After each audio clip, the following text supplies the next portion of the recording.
আপনারা ভালো করে কাজ করেন, ঘুষ খাওয়াটা বন্ধ করেন, দুর্নীতি বন্ধ করেন। দেশে অন্ধ অন্ধ দুর্নীতি ভরে গেছে। আমি আশ্চর্য হয়ে যাই, এত কষ্ট করে, এত ভিক্ষা করিয়া প্রায় 309 কোটি টাকা আমরা সাহায্য পেয়েছি।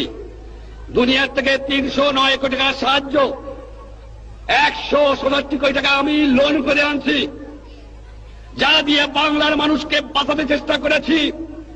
1 আনার বৈদেশিক মুদ্রা আমাদের হাতে আমরা পাই নাই 7 কোটি লোকের জন্য। কোথেকে আমি দেব? যাও ভিক্ষা করে আনি, তাও চাটার গুষ্টি চাকে খেয়ে ফেলায় দেয়, আমার গরিব পায় না। এত চোরের চোর, চোর কোথেকে যে পয়দা হয়েছে আমি জানি না। পাকিস্তানের সব নিয়ে গেছে, কিন্তু এই চোরটুক ফিরে গেছে আমার কাছে।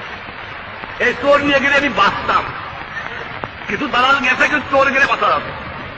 শতকরা 20 জন লোক শিক্ষিত, আমরা শতকরা 20 জন, তার মধ্যে শতকরা 5 জন লোক আমরা বলতে পারি আমরা শিক্ষিত। আজকে একটা কথা প্রশ্ন আমার, এই যে দুর্নীতির কথা বললাম, আমার কৃষক দুর্নীতিবাজ না, আমার শ্রমিক না, তা কে?